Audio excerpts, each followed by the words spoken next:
చెరువులు దేనికని ఇంతలో ఎలా వస్తారు నాకు అర్థం కాదు. వైసీపీ గవర్నమెంట్ మొత్తం దిగింది.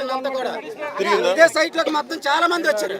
వైసీపీ జేసీ కలెక్టర్ చాలా మంది వచ్చారు. ఇక్కడ మీరు వస్తున్నారని తెలిసిన సమావేశాలు కూడా ఇచ్చేసారు.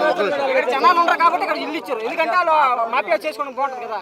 ఇక్కడ ఇచ్చేసి చూపెట్టడానికి జనాలకి ఏది చూపెట్టడానికి దీంట్లో చాలా దారుణం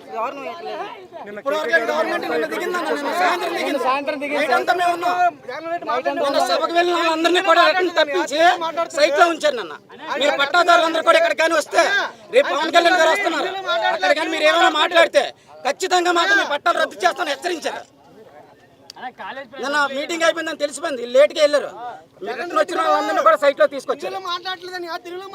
వాళ్ళందరితో మీటింగ్ ఏర్పాటు చేసి వాలంటీర్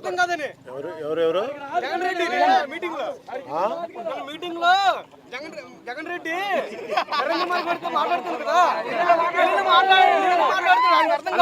ఇప్పటి వరకు పంచాయతీ ప్రభుత్వం నిన్న పనిచేసాను వస్తున్నాం అనేసి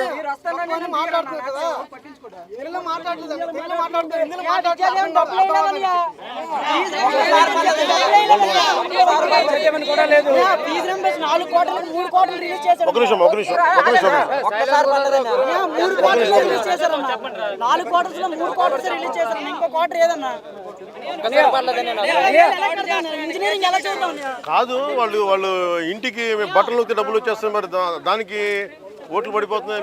మీకు రావట్లేదు.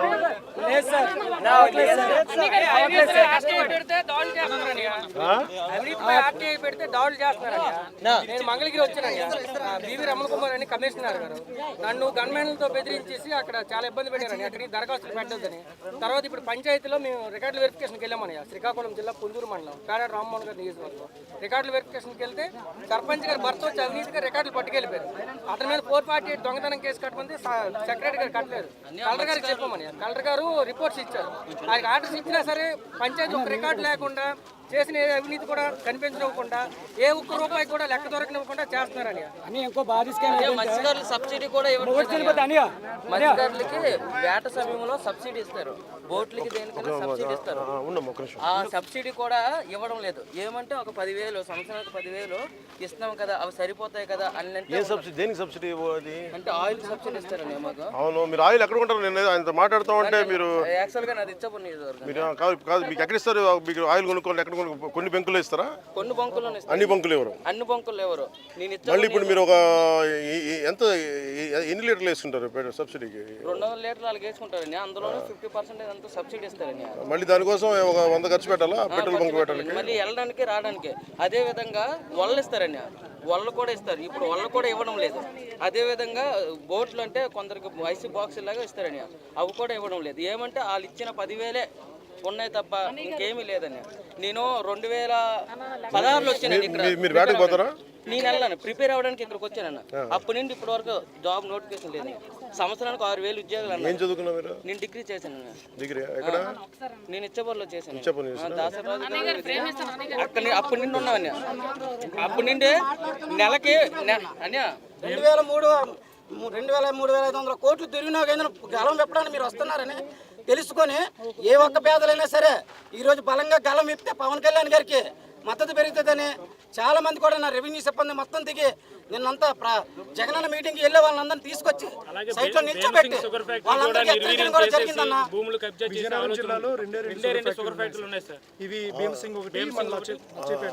జూటు చంపేశారు, మొత్తం చంపేశారు. ఇప్పుడు చెరుకు కూడా చంపేశారు. షుగర్ ఫ్యాక్టరీ చుట్టూ 15 మండలాలు రైతులు దాని మీద ఆధారపడి ఉన్నారు సార్. దాని మీద మనం ఫైట్ చేస్తే ఈరోజు 19 కోట్లు ఇవ్వాల్సిన రైతులకి బకాయిలు ఉంటే 11 కోట్లు ఇప్పుడు చెల్లించారు మన ఫైట్ వల్ల. కాదు మీరు అంటే నాకు ఎప్పుడు ఉత్తరాంధ్రలో మీరు ఇంత చైతన్యం ఉన్న జిల్లా కదా ఇది బేసిక్.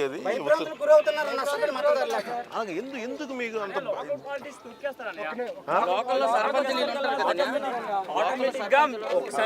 ఆటోమేటిక్ గా సర్పంచ్లు వచ్చేసరికి ఆటోమేటిక్ ఎక్కడికి ఏదైనా మాట్లాడడానికి ధైర్యంగా వెళ్దామన్నా వెళ్ళవచ్చు. నేను మీకు మీ అందరికీ విజయనగరం జిల్లాలో ముస్లింటి పాతికిపోయారు.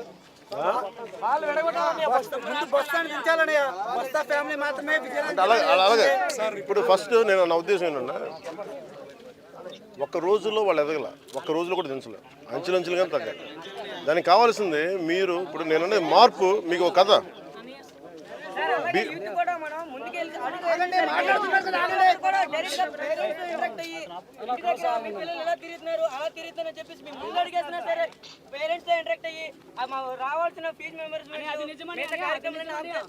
అలాగే అలాగే ఒక నిమిషం ఒక మాటను. ఇప్పుడు మనందరికి నేను కూడా మామూలు కుటుంబాల నుంచి వచ్చాను. నాకు తెలుసు కదా, నాకు డెత్ థ్రెట్స్ ఇస్తూ ఉంటారు, అన్ని రకాల థ్రెట్లు ఇస్తుంటారు. మనం భయపడే కొద్దీ మనం భయపడేస్తాం. ఒక్క రోజులో మనం మార్పు పట్టుకోవాలి. అంటే నేను ఇంతకాలం ఉండబట్టి ఎందుకు మీరు కూర్చోబెడతారు, వీళ్ళందరూ కూర్చోబెట్టి సినిమా ల్యాక్ చేస్తుంటారు. వీళ్ళందరూ ఏం చేస్తారు? వీళ్ళు పూర్తి పాలిటిక్స్లో అంటే వేరే పని ఉండకూడదు, వాళ్ళకి. అందరికీ వ్యాపారాలు ఉన్నాయి, కాంట్రాక్ట్లు ఉన్నాయి, మైనింగ్స్ ఉన్నాయి, ఇసుక మాఫియాలు ఉన్నాయి. వాళ్ళు డబ్బులు సంపాదించుకుంటే అది మెయింటైన్ చేయడానికి వీళ్ళు రాజకీయం. ఇసుక మాఫియా అలాగే అలాగే మీరు గుర్తుపెట్టుకోవాల్సింది ఒక నిమిషం మార్పు. మీరు మాంజీ తెలుసా మీకు? బండ కొట్టాడు అంటే ఎప్పుడు మార్పు మొదలయ్యేటప్పుడు ఒకడే వస్తాడు, వైఫ్ కోసం. ఇది బీహార్లో పెద్ద కొండది, కానీ ఒక్కటి స్టార్ట్ చేసిన అందరూ నవ్వుతారు. అలాగే మీరు కూడా మీ ఊళ్ళల్లో మీరు ఒక్కళ్ళే ఉండొచ్చు, 10 మంది ఉండొచ్చు, కానీ మీరు గొడవ పెట్టుకోకండి. కానీ మాకు నచ్చలేదు అది ఆ భావన లోపల పెట్టుకోండి. అది పెట్టుకొని మీకేమవుతుంటే ఇప్పుడు నేను కూడా ఏమనుకున్నా, నేను ఈరోజు ప్రయత్నం చేస్తే మన నెక్స్ట్ జనరేషన్కి మీలో లేట్ అవ్వకుండా అట్లీస్ట్ వాళ్ళు ఫాస్ట్గా వస్తాయి. అట్లీస్ట్ మరి ఆ ప్రయత్నం, నా ప్రయత్నం అది. అందుకని మీరు భయపడకుండా ఓ జట్టు కట్టండి. ఇప్పుడు అనేది భయం అనేది వదిలేస్తారంటే మీరు ఒక రాయి వేసారు. అప్పుడు భయాన్ని ఆ విధంగా కాదు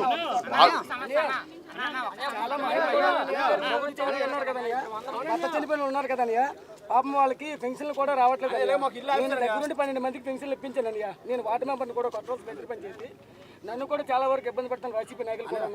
నేను 12 మందికి ఇప్పించాను. 7 నెలలు 8 నెలలు వాళ్ళకి టైం పడుతుంది, కాలబాధ పడుతుంది. పాపం వాళ్ళకి కనీసం వాళ్ళకి సౌకర్యాలు కానీ పని చేసుకోవడానికి కానీ ఏ అవకాశాలు లేకుండా కూడా ఇబ్బంది పడుతున్నారని చాలా బాధపడుతున్నాను. నేను తిరిగాను జనసేన తరఫున. నా ఇల్లు ఆపేశారు. అదే ఎక్కడ ఇచ్చారంటే చెరువు పక్కన ఇచ్చారు. మన ప్రభుత్వం కబ్జా చేశారు. 9 కోట్ల విలువ